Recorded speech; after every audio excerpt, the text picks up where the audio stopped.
Hey PokeMoshPitBeta, how's it going? It's Solosoloblackdude here. Not sure if anyone remembers my last upload, it was like many months ago, many eons ago. Anyway, got a grab bag match against RAVAGE656, who challenges me quite often. I actually have about 3 to 4 battles up against him on my channel. Just gonna have a bit of fun in this match, although the quote says, if the battle's not serious then it is not fun.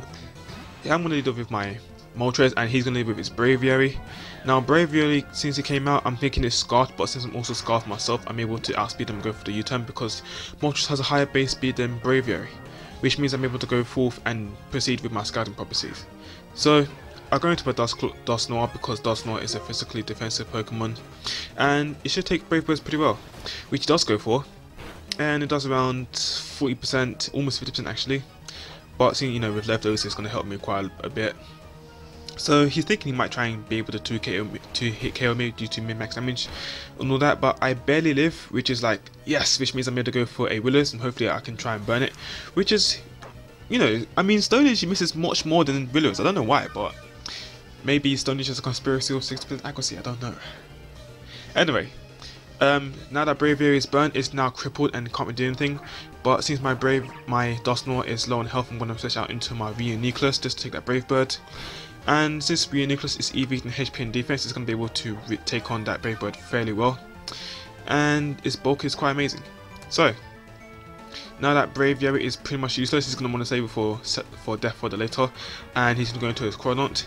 Now normally I would Psychic, but Psychic would probably be a bad play because, you know, he has a Dark type on the team. So I'm just going to fire off a random Focus Blast into whoever it hits, and it hits this guy, which is great, which means I'm able to take him out in one shot, and down goes the Lobster. And I think he told me that Heavy Lobster was a reference to SpongeBob. I'm not really sure. Anyway, as Elf comes in, I'm thinking since he came in, he's either going to go for two things. He's either going to go for Stealth Rocks, you know, I can send my Moltres in for Rocks, or he could go for a Taunt. In this case, he goes for a Taunt, which means had I stayed in, I would have been able to recover or set up on in his face. So, outspeeding him because of Choice Scarf, I'm going to be able to go for a modest Fire Blast, which is going to do a heck of a lot of damage. And seeing as his Focus Sash, crit didn't matter, you know, Focus Sash and all that. Said that twice in one go, but hey. Now he proceeds to lab his Rocks, which is good because, you know, in before Rocks already. So gonna be able to finish him off with a second Fire Blast, 85% accuracy. Again, bring up the Stone Age being missing and all that. Now he goes into his Brains, which is his Dusclops, and not really wanting to stay in because, you know, he has pressure, and since Dusclops could be specially defensive and he can pretty much waste down my Fire Blast, which is not really good. Gonna switch into my Dusknoir, hopefully I can try and come in safely, which he does go for. He goes for a Spite, just in the odd case I might go for Fire Blasts, which is not really advisable. So I'm faster than him, gonna go for a Pain Split just to get my HP back up, and he goes for a Sudden Toss. Unfortunate for him because he doesn't pack Nightshade, which probably would be very useful. So gonna go for Will-O-Wisp, gonna hit again, which is also great. And he's going to go for a Will-O-Wisp of his own, but unfortunately he misses, which is unfortunate. So now that I know his intent for him is for him to burn me, muddled up my words there. Gonna want to switch out, go into my Reuniclus just to take the Will-O-Wisp, and the second move does hit me, which is, you know, Zulfan Daddy managed to dodge the first Will-O-Wisp, which means my Dusknoir is not going to be crippled. And due to the fact that Reuniclus has a Magic Guard ability, I'm not going to be taking any further residual damage, which is also nice. So, trying to go for a Psychic to try and score a KO. Unfortunately, due to the Eviolite, it's going to buff up Dusclops' defenses, and he's going to be able to live enough to go for a Pain Split, which is going to take like half my HP and add a bit of his. So he's pretty much nearly back up to full health. Gonna go for a Focus Blast just to catch him on the off-steals type switch should he go into either one of them.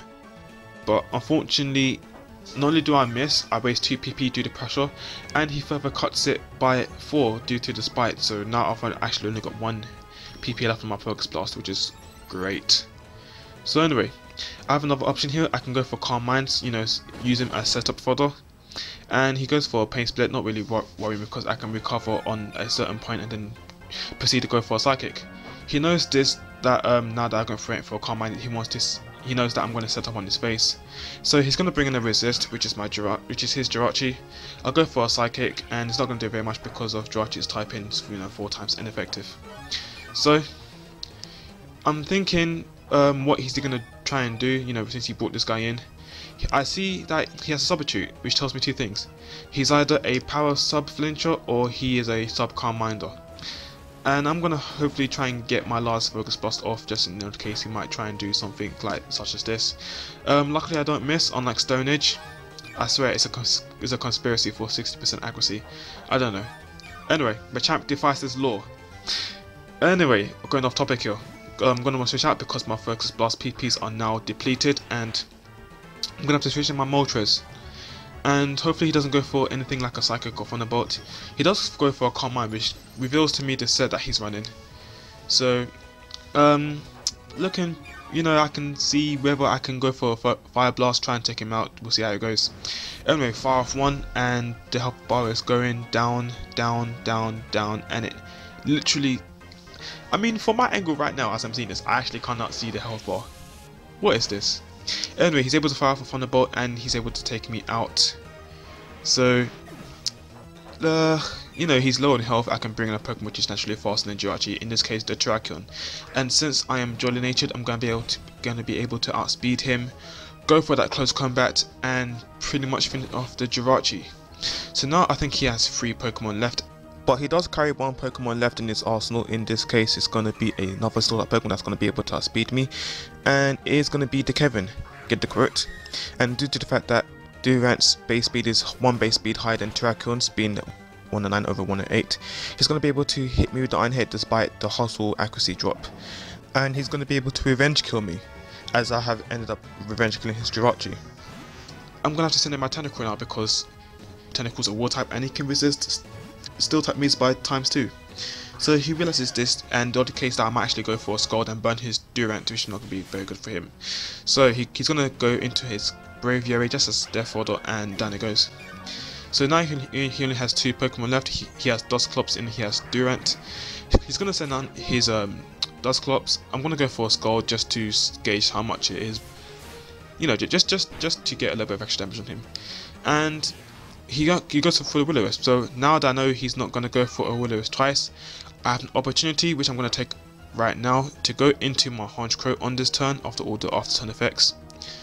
So yeah, when I switch out, go into my Honchkrow, knowing that he's low on health, and since the Burn match can catch up to him, he's going to want to go for the Pain Split just to get a bit of health. Gets a bit of health back, not really too damaging on me as long as I have enough to get a substitute and know that I can pretty much pull this through, because I know since he knows that Honchkrow is a physical attacker, he's going to want to go for a Will-O-Wisp, which the substitute does block, which means I'm able to go for a free Night Slash. And that is definitely going to take him out due to the fact that he's super effective, and at that range, Night Slash would have easily took out the Dusclops. So now he goes to his last Pokemon, which is a Kevin, get the quote, and he's going to go for Aerial Ace. You know, it's a pretty good move because Durante's hustle ability degrades it down to 80% normal accuracy, so that must have been on his mind when he tried to put Aerial Ace on. Anyway, I'm going to go Fizzy Stardust on him, and that is going to be the game. Although the Rico is going to be enough to take out my own Honchkrow, but since I have more Pokemon than he has, or have Pokemon left for that matter, I'm going to be able to win the match, so that'll be good games. Links will be in the description. Do your stuff, and I'll catch you guys later. Peace.